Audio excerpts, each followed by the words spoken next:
Bonjour à tous. Le webinaire Via Trajectoire va bientôt débuter. Ce que je vous propose, c'est d'attendre encore 2-3 minutes que tout le monde ait le temps de se connecter, puis nous pourrons commencer. Voilà, je vous dis à tout de suite.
Voilà, cela fait quelques minutes que nous attendons. Je pense que tout le monde a eu l'occasion de se connecter.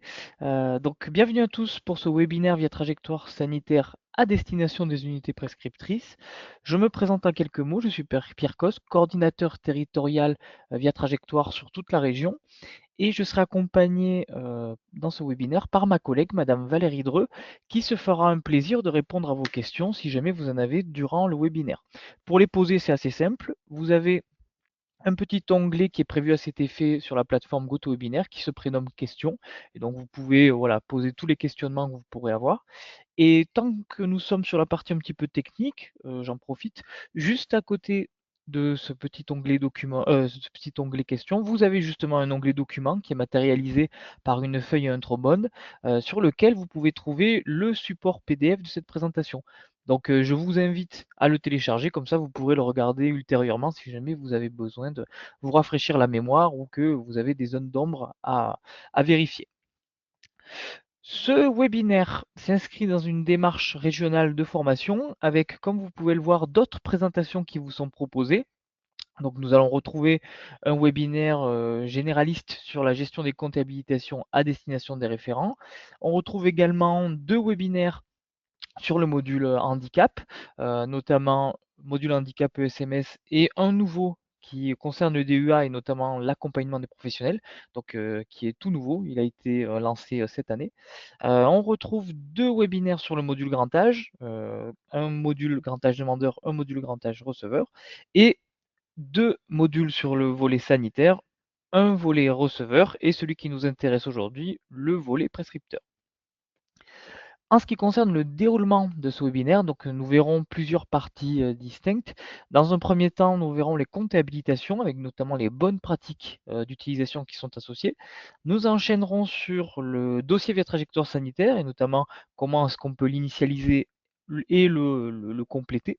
Ensuite, nous verrons les différentes étapes qui constituent une demande, les différentes actions complémentaires qui peuvent être réalisées sur le dossier, puis nous terminerons par le cycle de vie du dossier avec une petite revue du tableau de bord prescripteur. Par ailleurs, volontairement, vos micros ne sont pas activés pour le moment, mais sachez qu'à la toute fin, il y aura un petit temps de questions-réponses où nous pourrons voilà, vous réactiver les micros pour que vous puissiez nous faire part de vos questionnements et voilà, nous tenterons pardon, d'y répondre directement. Comme je le disais, nous allons débuter par une partie sur les comptes et habilitations et notamment les bonnes pratiques d'utilisation. Alors, il y a une phrase que j'aime bien utiliser pour résumer ces bonnes pratiques d'utilisation. C'est vraiment un professionnel avec un compte nominatif via trajectoire pour toute une carrière. La variable d'ajustement étant les habilitations qui sont octroyées aux professionnels. Alors, octroyées par qui? Eh bien, tout simplement par les référents via trajectoire qui sont identifiés dans l'établissement ou dans l'unité. Donc, qui pourront ajouter des habilitations, prolonger des habilitations, les supprimer si c'est nécessaire et débloquer le compte du professionnel si jamais il était bloqué. Donc c'est vraiment une fonction qui est assez importante. Comme je le disais, il y a un webinaire qui est prévu si jamais vous êtes intéressé pour en savoir plus sur cette fonction-là. Mais sachez que du moment que vous avez une problématique liée à votre compte, il faut que vous retourniez vers ces personnes-là. Et comment est-ce qu'on fait? Bah, écoutez, c'est assez simple. Lorsque vous vous connectez, dans l'onglet menu de administration, vous avez une partie qui s'appelle Mes référents et vous retrouverez du coup les coordonnées de vos référents. Ensuite, nous allons voir du coup les différentes habilitations qui sont associées au profil demandeur. Donc, dans un premier temps, nous allons cibler les établissements sanitaires, donc MCO, SMR, HAD, USP, psychiatrie. Et donc, nous allons voir un petit peu les habilitations principales. On en distingue trois.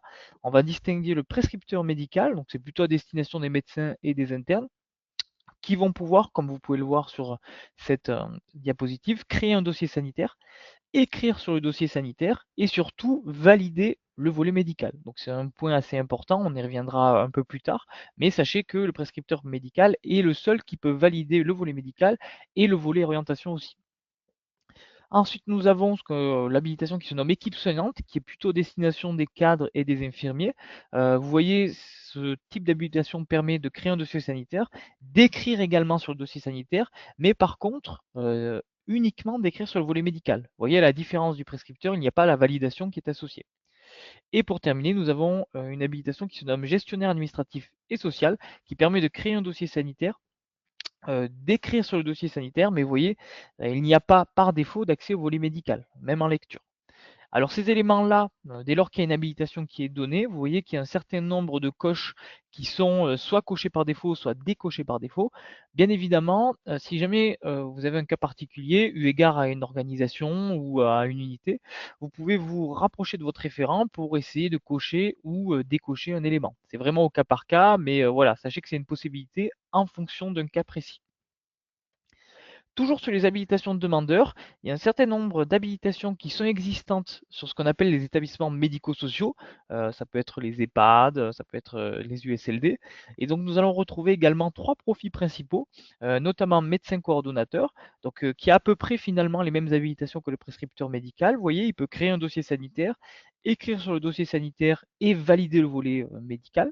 On va retrouver également prescripteur médical USLD, donc là vraiment pour les USLD, qui va avoir les mêmes fonctions que, enfin, les mêmes habilitations, les mêmes droits que le médecin coordonnateur. Il va pouvoir créer un dossier sanitaire, accéder au dossier sanitaire et accéder au volet médical, et notamment valider le volet médical.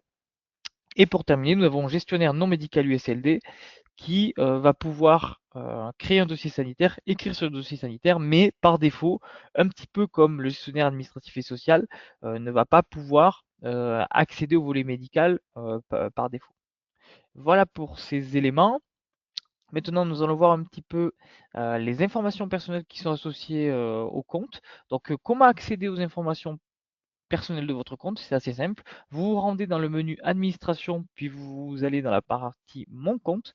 Sur votre gauche, vous allez trouver des informations personnelles, nom, prénom, nom d'utilisateur, email, téléphone, fax, profession associée. Vous voyez, vous avez tous ces éléments-là. Euh, Juste à titre informatif, tous ces éléments sont modifiables, si ce n'est le nom d'utilisateur qui est figé. Donc vous ne pouvez pas le modifier. C'est bon à savoir. Et tant que nous sommes encore sur les informations personnelles, je pense que vous l'avez remarqué, mais depuis le 15 janvier 2026, il y a eu une montée, on va dire, de sécurisation de l'authentification. avec désormais saisie du login mot de passe plus un code OTP qui est reçu soit par mail ou soit par SMS si jamais vous avez renseigné cette information. Donc c'est vrai que c'est un changement majeur, mais c'est tout simplement pour se mettre en conformité avec les règles européennes de sécurité.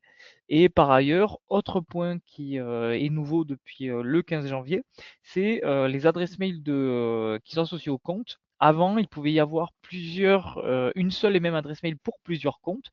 Désormais, ce n'est plus possible. Il n'est plus possible d'avoir des adresses mail partagées. Donc, c'est un élément qui est assez important. Normalement, nos équipes ont fait un petit peu le ménage avec les structures et notamment les référents pour qu'il n'y ait plus ces adresses mail partagées. Après, il peut toujours en subsister, mais sachez que désormais, il n'est plus possible de créer un compte ou de modifier un compte avec une adresse mail qui est partagée. Voilà. Sur votre droite, on retrouve les informations qui concernent l'historique des modifications qui est associé au compte. Et en bas, vous allez retrouver les habilitations passées, présentées, futures, avec systématiquement le nom de l'habilitation et l'établissement ou l'unité qui est concernée, la période de validité qui est associée ou qui était associée à l'habilitation, les droits qui ont pu être cochés ou décochés par défaut. Et pour terminer, on retrouve l'option de réception des mails. Donc ça, c'est vraiment une option qui est à l'utilisation et à la discrétion de l'utilisateur.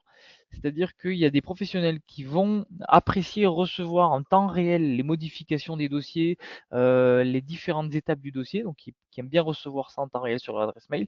D'autres professionnels n'aiment pas trop recevoir ce type de mail et ils peuvent trouver que c'est un petit peu associé à du spam. Enfin voilà, ça envoie parfois beaucoup de messages et donc ils préfèrent voilà, ne pas recevoir ces mails-là, ils préfèrent directement y accéder sur le tableau de bord. Donc ça, c'est vraiment, on va dire, en fonction du professionnel. Donc sachez tout de même qu'il est possible de cocher ou de décocher cette option directement à partir de votre compte. Voilà pour cette partie. Avant de rentrer dans le vif du sujet, j'aimerais vous présenter ce schéma qui, on va dire, présente l'orientation sanitaire, le processus d'orientation sanitaire. Ça va vous résumer un petit peu les différents enjeux d'une demande sanitaire sur votre trajectoire. On va distinguer d'un côté les prescripteurs, donc ça peut être des établissements type MCO, comme je le disais, CMR, HAD, psychiatrie, ULCLD, différents réseaux de santé. Ça peut être aussi les médecins traitants pour les patients qui sont à domicile. Et de l'autre côté, on va distinguer les receveurs, donc ça peut être des SMR, des unités de soins palliatifs, d'hospitalisation à domicile et également les dispositifs type Prado. Et donc, comment ça se passe? Première étape, il y a le remplissage du dossier par le prescripteur. Donc le prescripteur crée le dossier, il remplit les données médicales, les données soignantes, administratives, sociales. Le dossier est complet. Une fois que le dossier est complet, le prescripteur va envoyer des demandes auprès d'établissements via l'annuaire via trajectoire qui va pouvoir sélectionner une liste de structures correspondantes. Il envoie ses demandes. Les établissements receveurs consultent les demandes et vont pouvoir apporter des réponses. Il existe trois types de réponses. Refus motivé, accord de principe et accord avec date proposée. Dès lors qu'il y a une réponse positive avec une date proposée, le prescripteur va pouvoir confirmer la proposition. Donc vous voyez, ça revient dans le camp du prescripteur à ce moment-là. Et pour terminer, la dernière étape de finalisation, c'est le receveur qui va attester de l'arrivée du patient dans sa structure. Donc ça va avoir pour conséquence de finaliser le dossier et de l'archiver dans un second temps. Un cas particulier pour les patients qui sont non orientés en unité receveuse, ça peut être lié au patient, ça peut être lié au fait qu'il n'y ait pas de place à l'unité receveuse. Il y a la possibilité pour le prescripteur d'annuler le dossier d'orientation à tout moment du processus. Et il y a la possibilité pour le receveur de signaler la non-venue du patient. Donc c'est uniquement dans le cas particulier des patients qui sont déclarés à domicile. Et donc ça aura pour conséquence d'annuler le dossier et de l'archiver. Voilà pour cette petite introduction. Maintenant, nous allons voir un petit peu comment constituer un dossier, comme je le disais en introduction. Écoutez, avant de, on va dire, initier un dossier, il faut d'abord se connecter. Donc, c'est assez simple. Il vous suffit d'accéder à Viatrajectoire via l'adresse www.viatrajectoire.fr. On distingue plusieurs espaces. Vous voyez, il y a l'espace usager d'un côté et l'espace professionnel de l'autre. Aujourd'hui, c'est l'espace professionnel qui va nous intéresser avec connexion soit par identifiant avec nom d'utilisateur et mot de passe, ou soit par CPS si jamais vous avez une carte CPS. Et comme vous le voyez, c'est un petit peu le cas maintenant sur toutes les plateformes. Si jamais vous avez oublié votre mot de passe, ce qui peut arriver, il vous suffit de cliquer sur l'option mot de passe oublié. Ça va vous ouvrir une petite page, il faudra renseigner votre identifiant et vous recevrez dans un second temps un lien de réinitialisation au niveau de l'adresse mail qui était associée à votre compte. Voilà, donc quand vous avez rempli le nom d'utilisateur, mot de passe et que vous êtes connecté, vous allez pouvoir accéder à la plateforme via Trajectoire. Pour initier un dossier, bah, écoutez, c'est assez simple. Il suffit de vous rendre sur l'onglet sanitaire et de cliquer sur créer un dossier. Donc, il faudra dans un second temps sélectionner l'établissement et l'unité. Alors ça, il faut bien faire attention à vos habilitations. Bon, dans le cas où vous avez une seule unité dans votre structure ou alors que vos habilitations ne sont données que sur une seule unité, vous n'aurez pas vraiment de problème. Par contre, si jamais vous avez des habilitations sur plusieurs unités ou même plusieurs établissements, il faut bien veiller à ce que l'établissement et l'unité qui sont renseignés dans l'initiation du dossier correspondent à celle du patient. Voilà, il faut juste faire attention à ce cas-là, mais ça dépend vraiment de vos habilitations. Donc, comme je le disais, quand vous avez créé le dossier, vous sélectionnez l'établissement et l'unité, vous remplissez les informations administratives du patient. Alors, vous voyez, il y en a un certain nombre. Il y en a quelques-unes qui sont obligatoires, donc elles sont toujours précédées d'un astérisque. Donc, ça vous permet de visualiser directement les éléments qui sont obligatoires pour la constitution. Et une fois que ces éléments sont renseignés, vous pouvez cliquer sur créer le dossier pour valider la saisie. Alors, il y a un petit garde-fou qui existe. Il va y avoir une alerte automatique si jamais il y a un doublon avec un dossier actif. Ça vous permet de le visualiser directement. Et autre fait intéressant, si jamais vous avez un DPI qui est interfaçable pardon, avec via trajectoire, il y a la possibilité d'initier directement le dossier à partir des données du DPI. Mais ça, dans le cas où ça serait possible, je vous invite à vous rapprocher de votre DSI pour savoir si il y a quelque chose qui est possible. Ça existe dans certains établissements, pas tous. Ça dépend vraiment du logiciel DPI, mais en tout cas, sachez que c'est possible et ça peut vous permettre de vous faire gagner un petit peu de temps. Une fois que vous avez créé le dossier, donc vous allez avoir le dossier qui va s'ouvrir. On va regarder un petit peu la structure. Sur la droite, on va retrouver le résumé du dossier avec les informations du demandeur. En dessous, nous allons retrouver le contenu du dossier avec les différents volets que nous détaillerons plus tard. Donc il y a 5 volets qui existent et en plus la possibilité d'ajouter des pièces jointes facultatives. En dessous, on va retrouver les outils qui permettent d'avoir un suivi du dossier, notamment les envois, réponses et l'historique des actions. Un bloc-notes qui vous permet de renseigner des données internes à votre service. Juste en dessous, on retrouve les différentes actions sur le dossier que nous verrons également tout à l'heure. Sur l'écran principal, vous avez le contenu de la page sur laquelle vous êtes, sur laquelle vous avez cliqué. Et tout en haut, vous retrouvez un certain nombre de boutons raccourcis, notamment un bouton qui vous permet de retourner au tableau de bord, des boutons qui vous permettent d'accéder au dossier précédent ou au dossier suivant sur le tableau de bord. Et pour finir, à droite, vous avez un bouton pour enregistrer les données saisies, donc qui s'appelle sauvegarder. Et pour terminer, un bouton qui vous permet de valider le dossier qui est en cours si les champs obligatoires, donc comme je le disais précédés d'un astérisque, sont renseignés. Voilà pour cette petite présentation. Maintenant, nous allons voir vraiment le détail du remplissage du dossier. Alors, il y a quelques règles à connaître. Comme je le disais, le dossier comporte 5 volets. On va retrouver un volet orientation, un volet médical, un volet soins projets, un volet administratif et social et pour terminer un volet service demandeur. Ces volets sont accessibles, donc il suffit de vous cliquer dessus pour accéder au contenu du dossier. Donc c'est assez simple. Le remplissage et la validation des volets, bien évidemment, sont conditionnés aux habilitations du professionnel qui se connecte. C'est un petit peu ce qu'on disait tout à l'heure quand je présentais les habilitations, notamment les habilitations qui permettent de valider le volet orientation médicale. Comme je le disais, il n'y a que l'habilitation prescripteur médical qui peut permettre cette validation-là. Et deuxième point important, la validation des différents données, de volets, pardon, le remplissage des différents volets est possible par plusieurs professionnels. On parle de co-remplissage et ça peut être fait en plusieurs étapes. Voilà, comme je le disais, les champs obligatoires sont précédés d'un astérisque, c'est un petit rappel.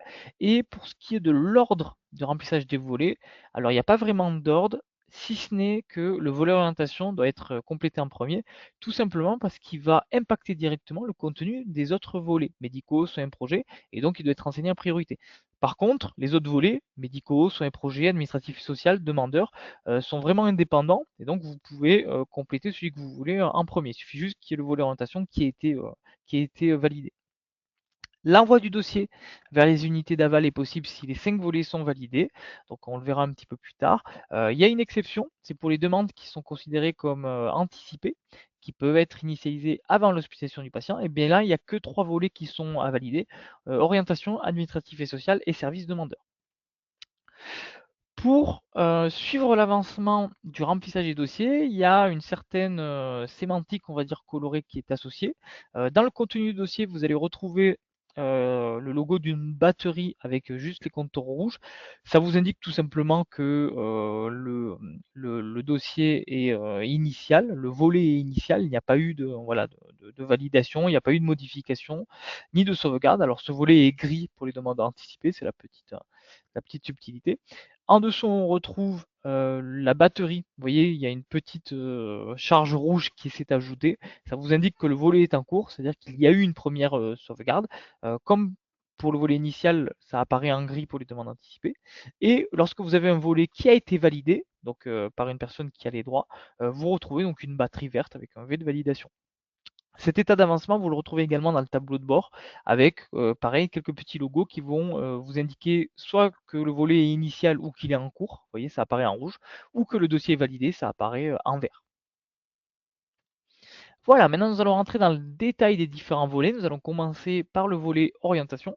Donc le volet orientation, il doit être validé bien évidemment par un médecin qui est directement impliqué dans la prise en charge du patient et qui dispose d'une habilitation à prescripteur médical. Donc si jamais vous aviez l'habitude auparavant de compléter ces éléments-là, vous avez sans doute remarqué un changement au niveau de l'orientation. Désormais, il y a la sélection directe de l'orientation, donc soit SMR, HAD, USP ou Prado, si jamais il y a un conventionnement avec la CEPAM et votre structure. Donc vous avez ces 4 choix qui sont possibles. Et si jamais vous ne savez pas, que vous avez un doute, vous pouvez utiliser l'ancienne méthode, donc qui permet d'avoir une aide à l'orientation. Ça vous permet d'utiliser l'algorithme via trajectoire pour essayer d'identifier l'orientation adaptée à la situation du patient. Donc on va regarder un petit peu ces deux méthodes, mais vous avez certainement dû voir ce petit changement dans l'aide à l'orientation. Donc, hop, on va aller voir le détail. Si jamais vous voulez plus de détails, vous avez un lien vidéo. Donc je vous invite encore une fois à télécharger le support de la présentation pour directement accéder à cette présentation-là, si jamais vous voulez en savoir plus justement sur cette orientation. Donc, on va voir, comme je le disais, le choix d'orientation, donc avec différents écrans successifs qui vont se succéder, qui vont permettre de décrire la situation médicale à travers plusieurs critères. On va retrouver les conditions liées au patient, l'objectif de prise en charge, la description de la pathologie principale du patient avec la famille, la sous-famille et le détail de la pathologie. Dans le cas où vous auriez des pathologies multiples, ce qui arrive souvent parfois sur les personnes qui sont un petit peu plus âgées, il faut que l'utilisateur choisisse celle qui justifie prioritairement la prise en charge. Et le médecin pourra dans un second temps compléter l'histoire clinique du patient dans le volet médical. Mais sachez voilà qu'il faut impérativement sélectionner la pathologie qui justifie la prise en charge. Donc on va voir les différents exemples. On va d'abord prendre l'exemple de la sélection d'orientation en SMR.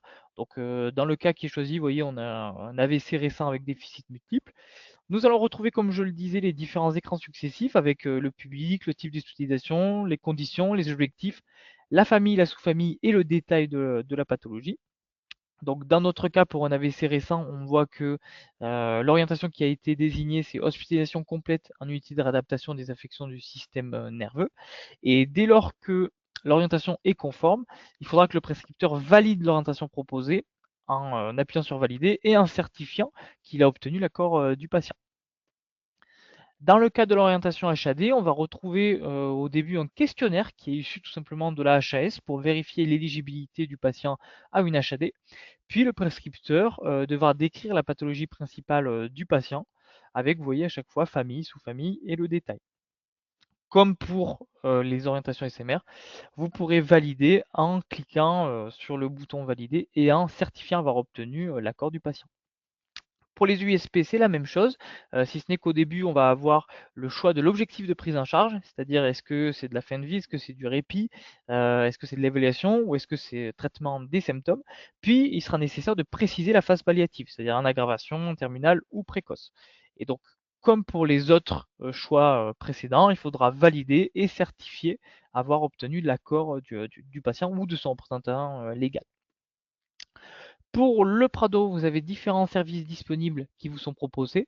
BPCO, insuffisance cardiaque, AVC, chirurgie ou personne âgée de plus de 75 ans. Il y a quand même quelques petites conditions qui sont associées, notamment le fait que le patient ne soit pas bénéficiaire de l'AME et que la pathologie qui soit sélectionnée à partir d'une liste qui est éligible au dispositif de la CNAM. Comme pour les autres, il faudra bien évidemment certifier avoir obtenu l'accord formel du patient ou de son représentant légal pour valider. Comme je le disais, dans le cas où vous auriez un doute pour l'orientation, il est tout à fait possible d'utiliser l'ancien système finalement d'orientation. Donc il faudra tout d'abord finalement faire le cheminement inverse, c'est-à-dire sélectionner la pathologie avec la famille, la sous-famille, le détail, et via trajectoire, via l'algorithme, va proposer plusieurs orientations possibles. Ensuite, il faudra sélectionner le triplet objectif, conditions, environnement et on aura le choix de l'orientation finale. Comme pour les autres, bien évidemment, il faudra certifier avoir obtenu l'accord formel du patient ou de son représentant légal pour valider.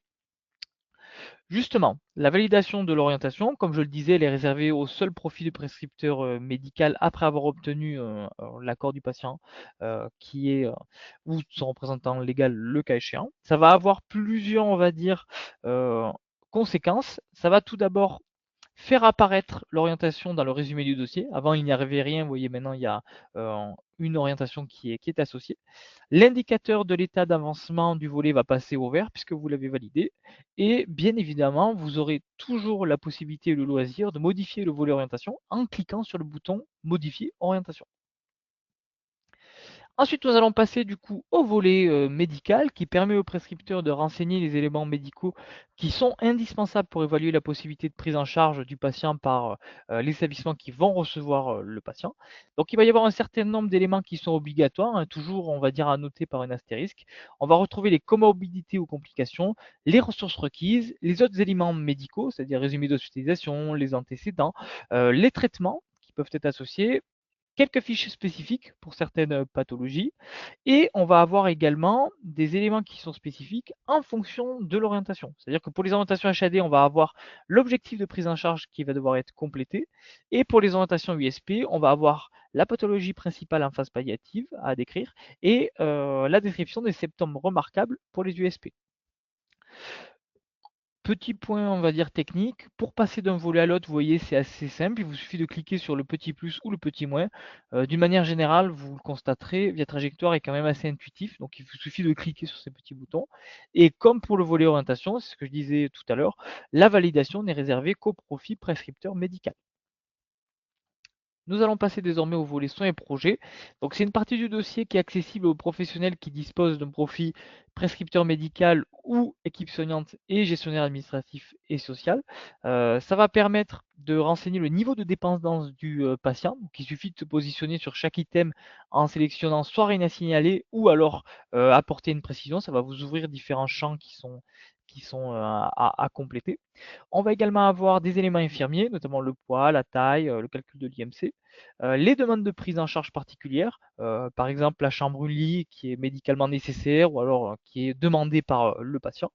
Et pour terminer, l'orientation et les démarches après le séjour. Est-ce qu'il y a un retour à domicile, est-ce qu'il y a un accompagnement à prévoir, quel est le projet de sortie. Et donc pour valider, comme je vous le dis, c'est un petit peu plus ouvert. Vous pouvez avoir d'autres profils pour valider ce point-là. Il vous suffit de cliquer sur valider. Ensuite, nous voyons le volet administratif et social qui peut être complété par tout professionnel qui dispose de droit à l'écriture sur le dossier. Donc, vous voyez qu'il est plus ouvert que on va dire les volets précédents. On va devoir renseigner notamment les coordonnées du patient, le type de logement, la situation sociale du patient, les contacts, donc c'est-à-dire les personnes à prévenir et ou de confiance. Et c'est ici que vous allez avoir la possibilité de sélectionner le médecin traitant si jamais le patient a un médecin traitant, bien évidemment. Donc vous pourrez le sélectionner via l'annuaire des médecins qui est national. Et donc le médecin pourra alors consulter le dossier de son patient depuis l'espace médecin libéral de Via Trajectoire. Toujours sur le volet administratif et social, il faudra compléter la prise en charge des soins et du séjour avec notamment le saisie de type de demande. Est-ce que c'est une demande en cours d'hospitalisation? Est-ce que c'est une demande anticipée avant hospitalisation? Ou est-ce que c'est une demande sans hospitalisation préalable avec un patient qui est à domicile? Comme je le disais tout à l'heure, mais je le rappelle ici, pour les demandes anticipées, seuls les volets orientation, volets administratifs et services demandeurs sont à valider avant envoi. Les autres volets seront à compléter après l'hospitalisation du patient. Et on va retrouver d'autres éléments obligatoires, notamment la saisie de la date d'hospitalisation hors patient à domicile, puisque c'est un petit peu différent. On va pouvoir renseigner le retour à domicile avant prise en charge si jamais ce dispositif est à compléter. Et d'autres informations relatives à la sécurité sociale, à la mutuelle ou des situations particulières, CMU, AME, ALD, AET, etc., etc. Comme les autres volets, il faudra bien évidemment appuyer sur valider pour qu'ils soient complétés. Pour terminer, nous avons le volet service demandeur. Donc c'est une partie qui va apporter des renseignements administratifs à destination du service prescripteur. On va notamment trouver le référent actuel, c'est-à-dire l'établissement ou l'unité en charge du patient qui a été sélectionné lors de l'initialisation du dossier, vous savez, au tout début. Il va y avoir des éléments obligatoires qui vont concerner notamment le nom, le prénom, le téléphone du médecin et du cadre. Alors, il y a quelques petits boutons pour vous faciliter un petit peu la saisie. Vous avez notamment un bouton qui vous permet d'afficher les professionnels qui sont déjà enregistrés pour l'unité. Et en dessous, vous avez un bouton qui vous permet de remplir directement ces éléments-là à partir des informations qui ont été stockées lors du dernier enregistrement. Et donc, même chose, une fois que vous avez complété ces éléments-là, il faut appuyer sur valider pour le compléter.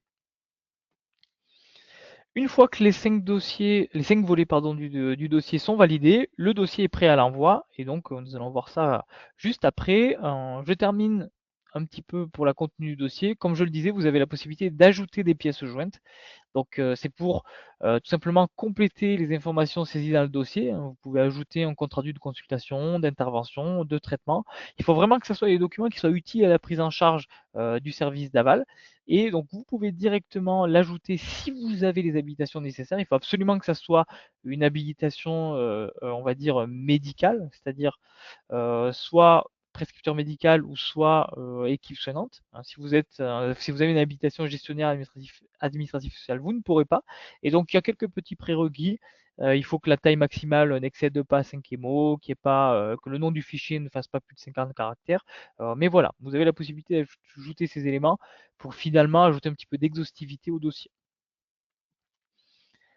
Alors, toujours sur le remplissage du dossier, il y a quelques petites subtilités. Les volets que je viens de présenter précédemment sont modifiables à tout moment du processus depuis le bouton modifier, sauf, et c'est l'exception, le volet orientation si jamais vous avez eu un accord confirmé. Après modification d'un des volets, il est impératif de valider le volet, voilà, il faut le valider, sinon il sera toujours en cours de modification. Et lorsque vous avez contacté des unités receveuses, ces modifications elles peuvent avoir un certain impact. Si jamais vous modifiez le volet orientation, eh bien là il faudra que renvoyer tous les envois, puisque l'orientation changera finalement. Et par contre, pour les autres volets, volet médical, administratif et social, si jamais il y a une modification, les demandes qui ont été envoyées aux établissements, elles sont conservées, mais par contre, l'unité receveuse devra répondre eu égard aux éléments modifiés. Pour vérifier un petit peu les modifications, vous avez un outil qui est assez pratique qui s'appelle l'outil de comparaison. Dès lors en fait qu'un volet est validé plusieurs fois, vous allez avoir les versions qui sont historisées. Et donc en cliquant sur le petit plus du détail d'un volet, vous allez retrouver toutes les versions existantes. Et si vous cochez deux versions, vous avez la possibilité d'appuyer sur l'item comparer deux versions. Et dès lors, il apparaîtra en rouge les informations qui ont été finalement modifiées et en vert les informations qui ont été ajoutées. Et donc pour revenir à l'ancienne, à la version la plus courante, vous avez un raccourci. Mais voilà, c'est un outil qui est assez pratique parce que ça vous permet tout simplement de comparer les différentes versions et voir ce qui a été modifié par vos collègues notamment. Ensuite, lorsque vous avez le contenu du coup du dossier, des différents volets qui sont complétés, comme je le disais, il faudra rechercher et sélectionner les unités receveuses. Donc pour cela, c'est simple, il vous suffit de cliquer sur la partie suivi d'un dossier, envoyer réponse et cliquer sur rechercher des unités. À ce moment-là, il va y avoir finalement une recherche qui sera lancée auprès des unités de soins dont l'activité et le mode de prise en charge sont conformes à la pathologie du patient et bien évidemment conformes aux critères géographiques. Donc vous allez obtenir une sorte de liste avec toutes les unités correspondantes qui seront classées par ordre de proximité par rapport au domicile du patient et vous retrouverez notamment le détail des unités, le type d'unité et donc pour sélectionner une structure que vous souhaitez contacter, il suffit de la cocher. Donc vous pouvez en cocher bien évidemment plusieurs donc en bout de ligne. Euh, et ensuite, on va voir un petit peu comment envoyer, mais je termine sur cette partie-là de recherche. Vous avez d'autres modes de recherche qui sont possibles. Notamment, vous pouvez indiquer une adresse de géolocalisation qui est différente de celle du domicile qui a été renseignée dans les données administratives. C'est souvent le cas, je dirais, pour des patients qui sont peut-être un petit peu âgés et qui souhaitent être pris en charge proche d'un de leurs enfants qui parfois n'habitent pas forcément dans la région dans laquelle ils sont domiciliés. Donc il y a cette option-là qui peut permettre de faire une autre recherche, d'étendre la recherche finalement. Vous avez également la possibilité de rechercher, de faire une recherche libre par des mots-clés pour afficher davantage de structures. Et pour terminer, vous pouvez élargir la recherche à toutes les unités qui sont conformes à l'orientation préconisée, sans prise en compte finalement de la pathologie du patient. Ça vous permet, comme je disais, d'élargir finalement votre recherche. Une fois que vous avez sélectionné les établissements, vous retrouverez cette sélection et les différentes unités au niveau de l'onglet Suivi des demandes. Pour chaque unité sélectionnée, on va retrouver le mode de prise en charge et l'activité. Ça vous permet d'avoir un rappel. Donc ça apparaîtra en vert si jamais, on va dire, c'est ce qui est l'orientation souhaitée est conforme.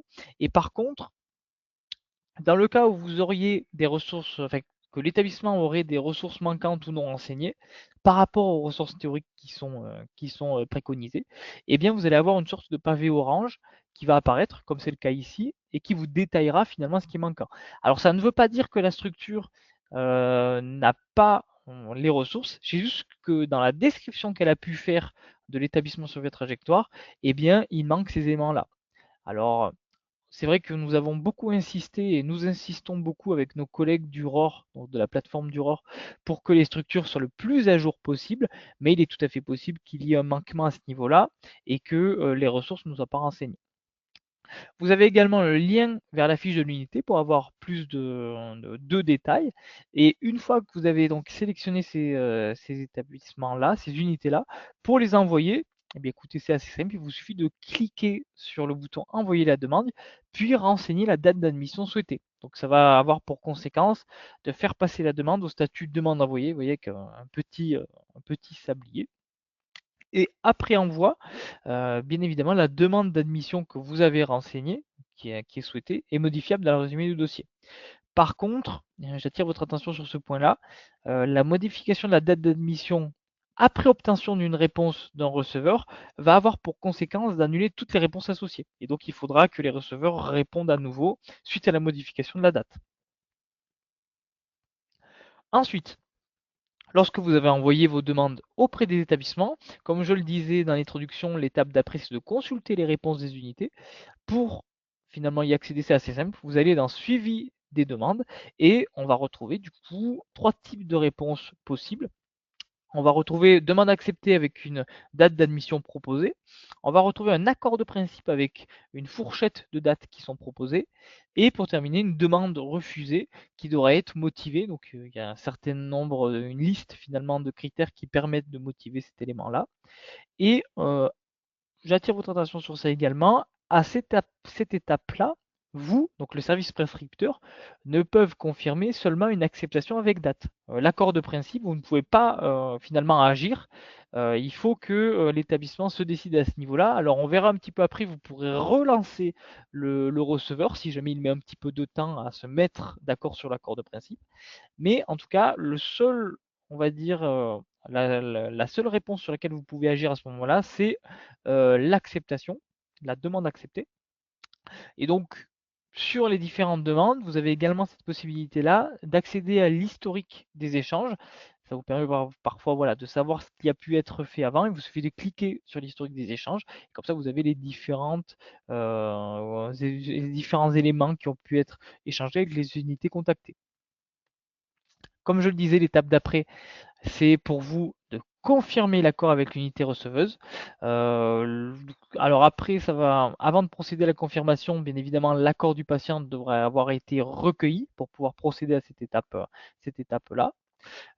Avant confirmation de l'acceptation, le receveur a toujours la possibilité d'annuler son accord et de le transformer en refus, hein, avant que vous ayez validé. Et après cette confirmation, la demande va passer au statut confirmation proposition d'accueil, vous voyez, avec le logo avec les deux petites mains qui se serrent. Et ça va avoir pour impact d'annuler tous les échanges avec les autres unités contactées. Par contre, après cette confirmation, comme je le disais précédemment, vous-même, le service prescripteur, vous pouvez tout à fait actualiser le contenu du dossier, par exemple les traitements. Il faut bien penser juste à revalider le dossier pour que le receveur puisse consulter les modifications apportées et qu'il puisse voir si il poursuit l'acceptation ou pas. L'étape finale, comme je le disais en introduction, c'est lorsqu'il y a l'admission effective du patient dans l'unité d'aval, le receveur devra procéder à l'attestation d'arrivée du patient avec saisie de la date réelle d'admission. Et donc la demande passera au statut dossier finalisé, vous voyez, avec le petit logo doré. Et le dossier pourra être ensuite archivé au bout d'un certain temps. En l'absence, par contre, et là j'attire également votre attention, en l'absence de confirmation par le service prescripteur, c'est-à-dire de vous, si vous ne donnez pas finalement la confirmation, le receveur pourra, dans certains cas, confirmer l'admission et donc confirmer l'admission à votre place. Le statut du dossier sera alors, on va dire, alors accepté avec possibilité de visualiser l'action dans l'historique des échanges. On va dire que c'est pas le cas qui doit être réalisé le plus souvent. Normalement, comme je le disais, vous envoyez des demandes, une demande est acceptée par une structure, vous acceptez, vous confirmez finalement l'acceptation et ensuite il y a finalisation. Mais dans un certain cas où le prescripteur ne fait pas cette étape-là, pour débloquer, sachez que les établissements receveurs peuvent confirmer l'admission à votre place. Mais bon, ça ne doit pas être, on va dire, les cas d'usage, ça doit être vraiment à la marge, ce cas-là. Ensuite, il y a toujours la possibilité d'annuler une demande à tout moment du processus, mais avant l'attestation d'arrivée par l'unité receveuse, c'est tout à fait possible. L'annulation doit bien évidemment être motivée. Vous avez toute une liste de motifs d'annulation qui vous est proposée.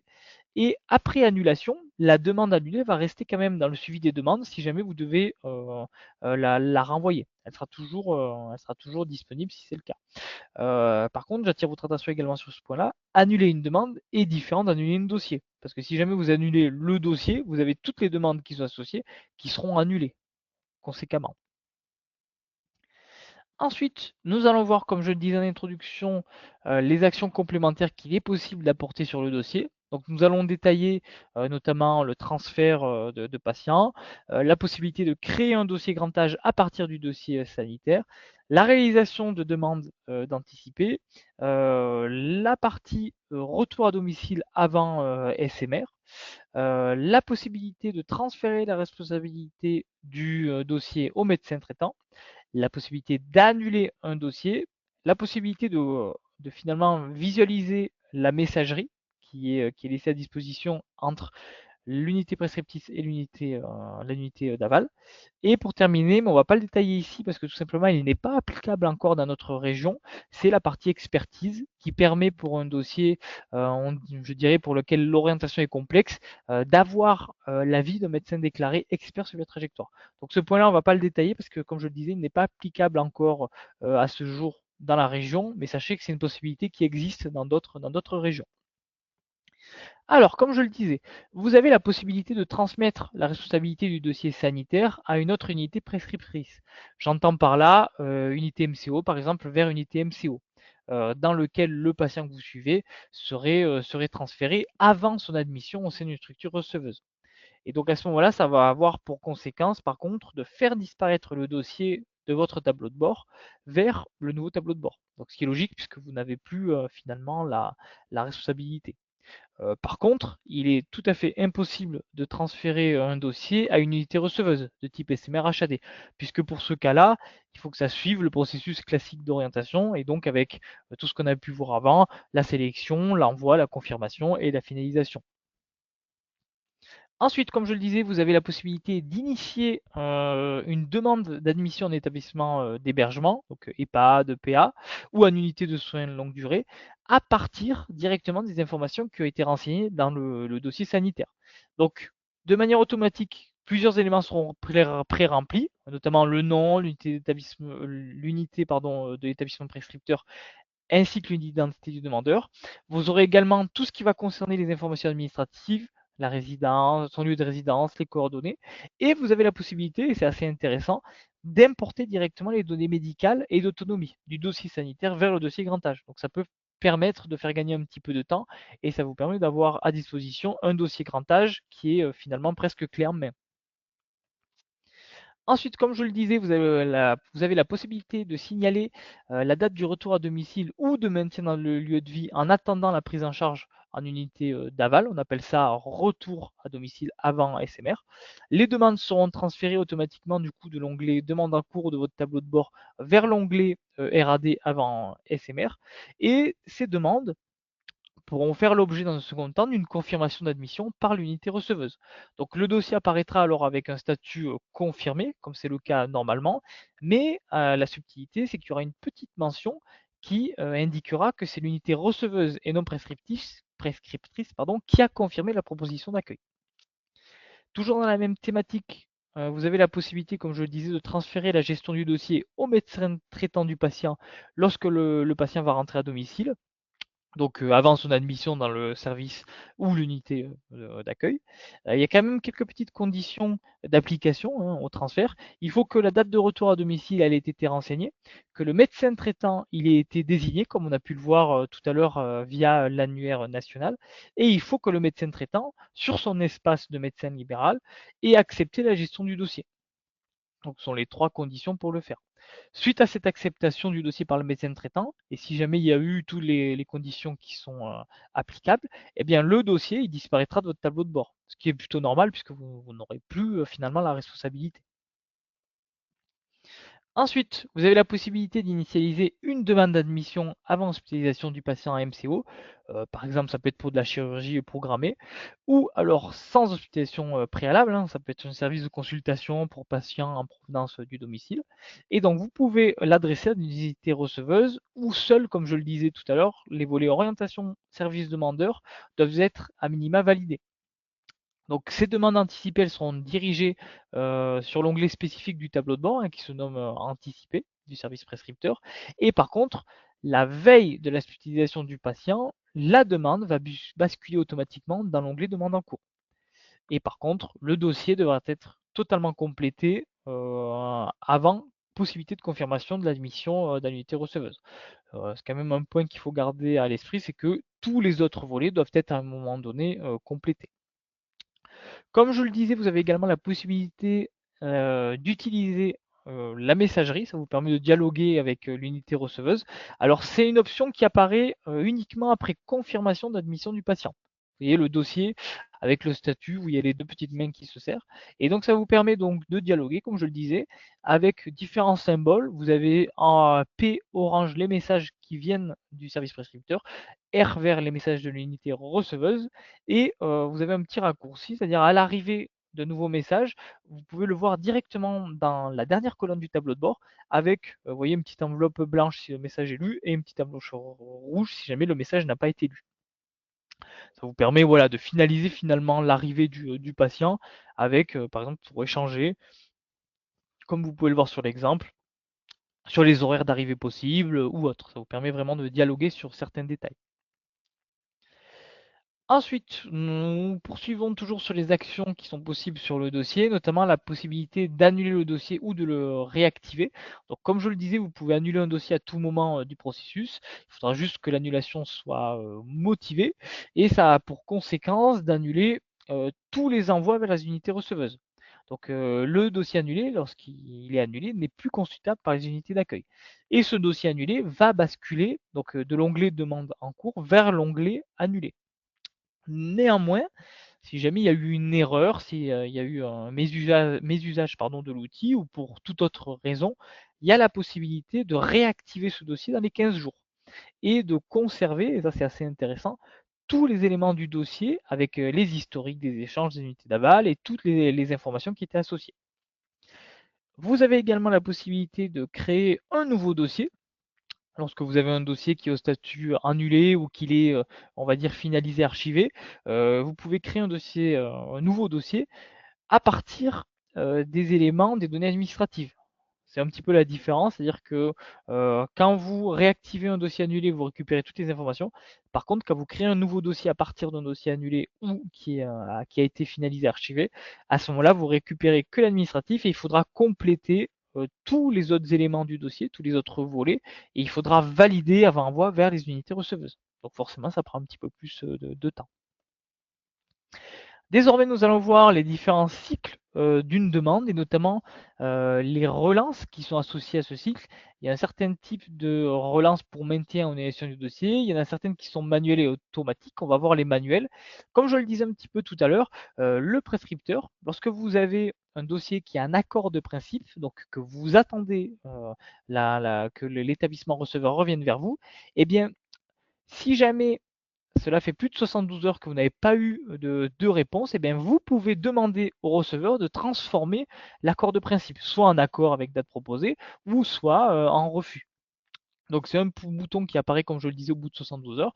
Il y a un cas un petit peu particulier pour les demandes anticipées, c'est-à-dire il apparaît un petit peu plus tôt, au bout de 48 heures. Mais sachez que vous avez cette possibilité-là. Et par conséquent, l'unité receveuse sera notifiée par mail que le prescripteur, donc vous-même, vous êtes en attente d'une réponse définitive pour se positionner. Le receveur a également la possibilité de vous relancer manuellement. Donc, pour un dossier qui serait au statut demande d'admission acceptée, vous savez, là où vous-même vous devez confirmer l'admission, eh bien, le receveur pourra envoyer une relance 2 jours après la date d'obstination ou après la date de la dernière réponse du receveur. Donc, vous recevrez du coup une alerte et vous pourrez vous positionner. Ensuite, il y a quelques relances, comme je le disais, qui sont automatiques par l'application, hein, sur des dossiers pour lesquels la date d'admission souhaitée est dépassée depuis plus de 60 jours, hein.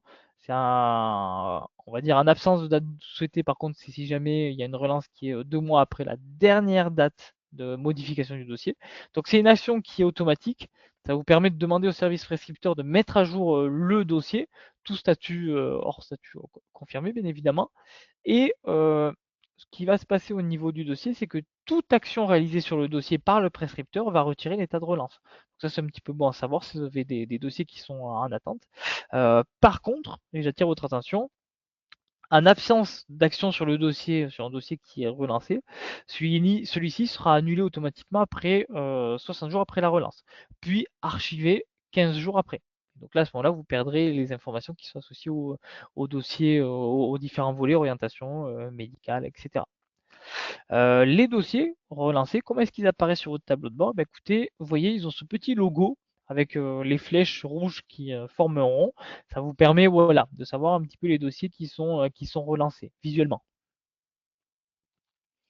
Ensuite, toujours sur le cycle de vie d'une demande, comme je le disais, il y a l'archivage du dossier qui a lieu, comme on a pu le voir précédemment, après l'attestation d'arrivée, 15 jours après la date d'admission effective, et 15 jours aussi après annulation du dossier. Comme je le disais, un dossier archivé ne peut pas être modifié ou renvoyé à de nouveaux établissements, il ne peut pas être non plus réactivé, mais par contre, vous pouvez recréer un nouveau dossier à partir des données administratives. C'est ça ce qui est un petit peu différent de la réactivation. Pour terminer, nous allons voir un petit peu le tableau de bord prescripteur, comment est-ce il se présente. Donc, vous voyez, il y a différents onglets. Pour y arriver, c'est assez simple. Vous cliquez sur sanitaire, tableau de bord prescripteur. En haut à gauche, vous allez retrouver l'établissement et les unités, avec la possibilité de sélectionner l'établissement ou l'unité que vous souhaitez visualiser. Donc, c'est toujours en lien, comme je le disais, avec les habilitations de votre compte. En dessous, vous retrouvez la possibilité de trier le tableau de bord selon les statuts du dossier. Donc onglet demande en cours et à anticiper, bien évidemment. Vous allez retrouver également les différents onglets du tableau de bord. Donc on retrouve, comme on a pu le voir précédemment, les demandes en cours, les demandes anticipées, les RAD avant SMR, les patients sortis, les demandes annulées et les dossiers archivés. toujours sur le tableau de bord, notamment au niveau des demandes en cours, vous avez la possibilité de voir directement le statut des dossiers. Donc on va peut-être pas revoir tous les logos, bon, on les a vus précédemment, mais sachez que vous pouvez les consulter ici. Sachez également que si vous avez un logo, et notamment un statut, vous ne savez pas trop exactement à quoi cela correspond, le fait de passer votre souris sur le logo, ça va vous permettre d'avoir une description, il va y avoir une infobulle qui va s'afficher et qui vous précisera demande en attente de réponse, demande refusée, enfin voilà, ça vous permet un petit peu de savoir à quoi correspondent les logos des statuts. Toujours sur le tableau de bord, au niveau des unités contactées, vous avez la possibilité en cliquant dessus de connaître toutes les unités qui ont été contactées ainsi que leurs réponses. Donc ça peut être assez pratique pour faire un état des lieux rapide. Et toujours sur le tableau de bord, vous avez la possibilité de réaliser des tris au niveau des dossiers en cliquant sur les éléments qui sont, voyez, qui sont soulignés. Vous voyez, on peut classer par statut, classer par identité, par création, par date d'hospitalisation ou par date d'admission. Donc ça peut être assez pratique selon la manière dans laquelle vous fonctionnez. Vous retrouverez également ici le mémo du tableau de bord. On ne va pas refaire tous les logos, mais ça peut vous permettre de rapidement, visuellement, savoir où en est un dossier, s'il y a eu des modifications. Et comme je le disais précédemment, si jamais il y a un logo qui vous pose question, le fait de passer la souris dessus, ça vous permet tout simplement de savoir à quoi correspond le logo. Voilà pour ces éléments. Nous arrivons bientôt à la fin du webinaire. Si jamais cela vous intéresse d'aller un petit peu plus loin que ce webinaire-là, vous pouvez avoir de la documentation en ligne qui est directement consultable depuis viatrajectoire.fr. Donc vous avez une petite page qui s'appelle documentation tout en bas de la page d'accueil ou du pied de page. Ça vous permet d'avoir accès à différents documents. Et si vous voulez accéder aux autres webinaires, comme je le disais en introduction, vous avez vu, il y a tout un tas de formations qui vous sont proposées, eh bien vous pouvez cliquer directement sur le lien du document et vous aurez la possibilité de vous inscrire comme vous l'avez fait pour ce webinaire-là, mais pour d'autres thématiques, avec à chaque fois d'autres dates. Sachez qu'il y a systématiquement un webinaire par thématique par trimestre.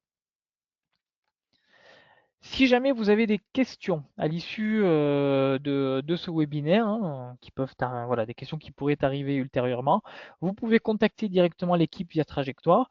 Donc, comment la contacter? Bah, écoutez, c'est assez simple. Vous avez l'adresse mail commune, donc via trajectoire-du-6 ara-santé-du-6 ara.fr. Et donc, toute l'équipe régionale se fera un plaisir de répondre à vos divers questionnements et éventuellement de prévoir un accompagnement spécifique ou autre.